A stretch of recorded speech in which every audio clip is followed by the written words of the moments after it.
keep you company at work without getting in the way. LA's KOST 103. Anyway, thank you for listening this morning. It's 7:45 with Mark and Kim.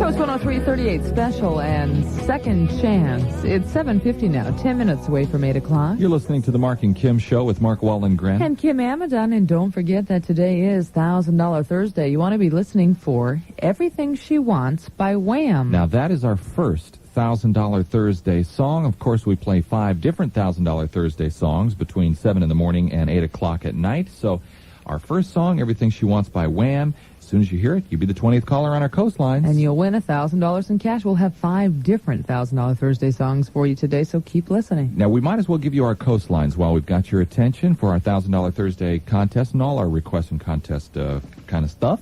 Here they are. From LA in the Valley, 520 KOST. And from Orange County, and all the 714, that number is 977 KOST. All right, write them down, keep them handy by your phone, and get ready to win $1,000 in cash free from KOST 103. Okay, you're having dinner with your identical twin brother who invented the highway reflector in shop class. Sutter Home Winery, Napa Valley, California. It's 7:52 and time for a KOST 103 news break with Sharon Dale in the KOST 103 newsroom. And Sharon, a marathon court case is winding down. Yes, finally, Mark and Kim. That's one of our top stories today. Closing arguments are scheduled to begin in the 2.5-year-old McMartin preschool molestation trial.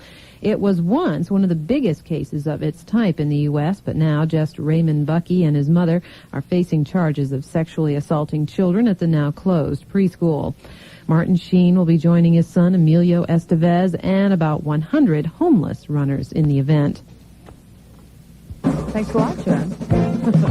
It's 7:53, time for Chris Roberts' Athletic Brief. And Chris, a lot of things going on in sports, but what's the deal with Kevin Mitchell from the San Francisco Giants? The guy didn't show up for a workout for the World Series? Well, he's expected to rejoin the Giants today after missing a pre-World Series workout. He flew to his home in San Diego yesterday, calling it a misunderstanding of the practice schedule. And manager Roger Craig says he is going to be fined. Now, do we have any idea? Fined, huh? Yeah, do we have any idea how much he's going to be fined? Well, he says it'll be more than double his airfare to San Diego. So I don't know. Decision time for the Raiders, Mark and Kim, on Marcus Allen. He is hurt. He has a tear in his right knee, and they're thinking of putting him on the injured reserve list. Now, if they do that, an injury that was supposed to have taken place or actually healed in 2 weeks is now going to take 6 weeks because you have to be on the injured reserve at least 6 weeks. Bo Jackson in camp didn't talk to reporters yesterday. They are kind of shielding him from the press. The Kansas City Royal outfielder is expected to play Sunday, though, at the Coliseum against the Kansas City Chiefs. Okay, Chris, it's time for a sports trivia question. Every weekday morning at this time, we try and stump Chris. Here's the question in pro football.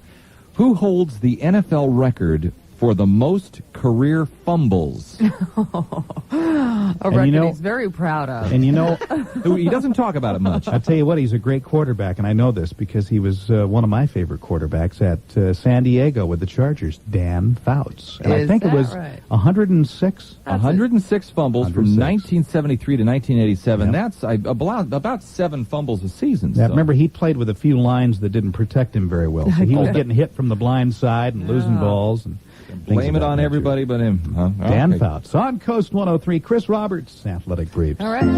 Speaking of lines, we'll find out how they're lined up on the freeway this morning with Mark Dennis in the KOST 103 Traffic Center. Mark and Kim, first of all, let's give you a tinge bit of good news. That fog is starting to lift as you head from Corona toward the Orange County area. But here's an accident with a motorcycle apparently taking a tumble here on the 91, the Riverside Freeway westbound. We'll check the freeways again in about 10 minutes using the RE system. Mark Dennis with traffic on California's KOST. I'm so hungry I could die. Remember to shop Boys Market, the store with something extra for you. It's still pretty dark this morning, but you will need your sunglasses later on today.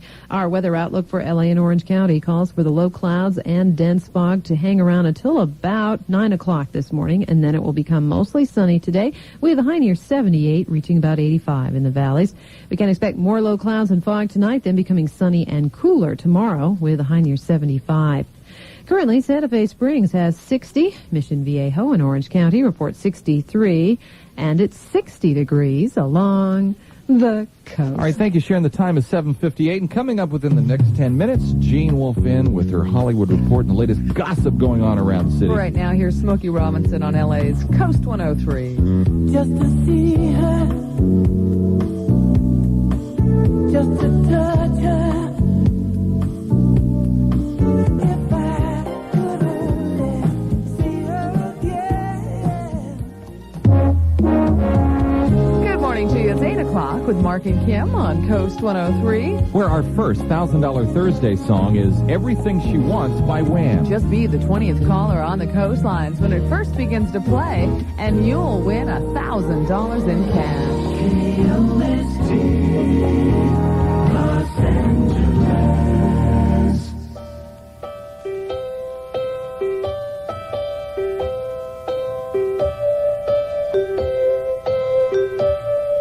Why do birds suddenly appear? Coast 103, the Carpenters, and we've only just begun. It's 8:06 now with Mark and Kim. Yes, good morning to you. It is another foggy day in the Southland, although we are getting reports that it's starting to lift in the Inland Empire around Corona and Ontario area. We are going to get up to about 78 today. Right now it's 60 degrees and time for Jean Wolf's Hollywood Report. Welcome, Jeannie. Good morning, Mark. Good morning, Kim. You live such a fascinating life. You're always meeting the biggest stars. What'd you do yesterday? Oh, well, just talk to some, little unknown like Faye Dunaway. You guys love me to name drop. She looks fantastic. Does she really? Does she? Unbelievably hot. She's got a new movie that's going to be shown on the Turner Network, TNT, called Cold Sassy Tree.